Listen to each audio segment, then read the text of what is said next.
नमस्कार, आप देख रहे हैं रिपब्लिक भारत का डिजिटल प्लेटफॉर्म। मैं हूं आपके साथ शिखा शर्मा। राधा रानी के परम भक्त और वृंदावन वाले पूज्य संत स्वामी प्रेमानंद जी महाराज को भला कौन नहीं जानता है। वो एक प्रसिद्ध संत हैं। प्रेमानंद जी महाराज वृंदावन में राधा रानी के भजन कीर्तन करते हैं और साथ ही भजन मार्ग और कथा के द्वारा मोक्ष प्राप्ति का ज्ञान देते हैं। यही कारण है कि उनके भजन और सत्संग में दूर दूर से लोग आते हैं। यहां तक कि कई सेलिब्रिटीज को भी देखा जाता रहा है। प्रेमानंद जी महाराज की प्रसिद्धि दूर दूर तक फैली हुई है। लोगों में उनकी दीवानगी वृंदावन की गलियों में तब दिखाई देती है जब वो आधी रात प्रवचन के लिए निकलते हैं। लेकिन आपको यह जानकर हैरानी होगी कि कुख्यात गैंगस्टर रोहित गोदारा भी स्वामी प्रेमानंद जी महाराज का बड़ा भक्त निकला। हाल ही में स्वामी प्रेमानंद जी महाराज को जान से मारने की धमकी मिलने के बाद रोहित गोदारा ने खुलकर चुनौती दी है कि जो भी महाराज जी को नुकसान पहुंचाने की कोशिश करेगा उसे वो बख्शेगा नहीं। यानी अब इसमें बिश्नोई गैंग की एंट्री हो गई है। रोहित गोदारा ने सोशल मीडिया पर एक पोस्ट किया है। इस पोस्ट में उसने लिखा है कि पूज्य प्रेमानंद जी महाराज को सनातन धर्म के लिए निशाना बनाया जा रहा है। उसने आगे लिखा कि जिन्होंने अपनी दोनों किडनी खराब होने के बाद भी इतने सालों तक संघर्ष किया और लोगों को सही राह दिखा रहे हैं, उन्हें जान से मारने की धमकी दी जा रही है, उन्हें बदनाम करने की कोशिश की जा रही है। तो ये हमारी खुली चुनौती है। हमारे संतों को निशाना बनाने वालों का अंत करेंगे, ये लिखा है। बाकायदा धमकी में लिखा है, जय जय श्री हरिवंश, जय श्री राम, सभी भाइयों को राम राम, मैं रोहित गोदारा गोल्डी बरार। इस गैंग ने प्रेमानंद जी महाराज को लेकर निशाना बनाने वालों को सीधा ललकारा है।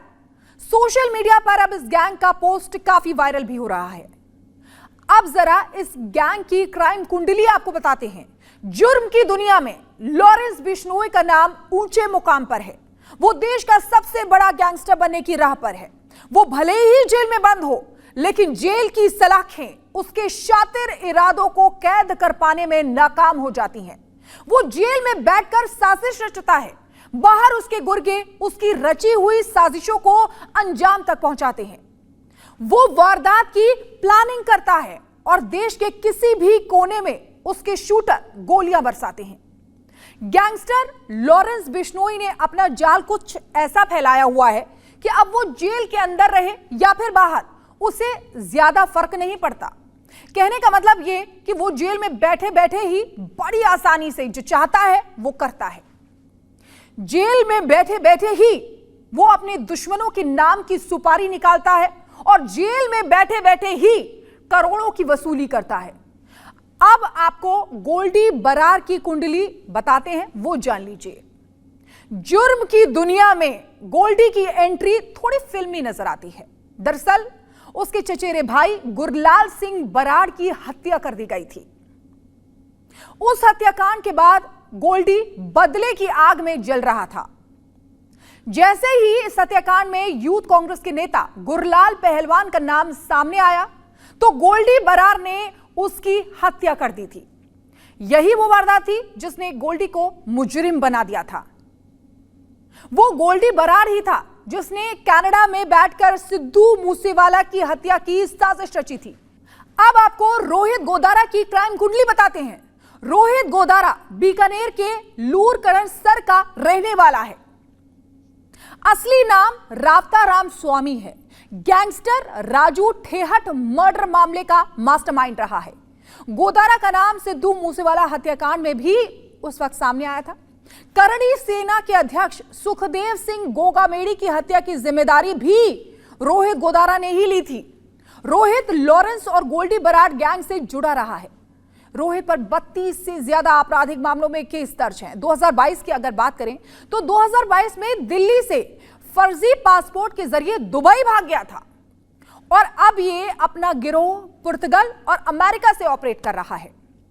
सूत्रों के मुताबिक 2010 के आसपास उसने आपराधिक मामलों को अंजाम देना शुरू कर दिया था और इसी की वजह से वो लगभग 18 बार जेल जा चुका था।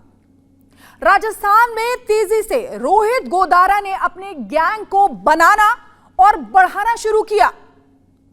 शुरू में उसके गैंग में तकरीबन 150 लड़के जुड़े। रोहित पर जयपुर के आसपास के कई पुलिस थानों में मामले दर्ज हुए तो उसके ऊपर गैंगस्टर एक्ट लगा दिया गया। इतना ही नहीं, रोहित गोदारा पर 6 लाख रुपए का इनाम भी रखा गया था। रोहित गोदारा पंजाब, राजस्थान और हरियाणा का पूरा काम देखता था। कुख्यात गैंगस्टर लॉरेंस बिश्नोई गैंग के कुछ गुर्गे विदेशों में भी छिपे हैं। उनमें सबसे एक्टिव गुर्गा गोल्डी बरार रहा। विदेश में बैठे बैठे ही गोल्डी भारत में गैंग वॉर करवाता रहा। सवाल यह है कि क्या इन मामलों में गैंगस्टर्स की एंट्री ठीक है?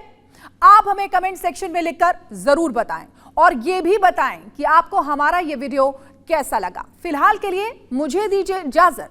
नमस्कार।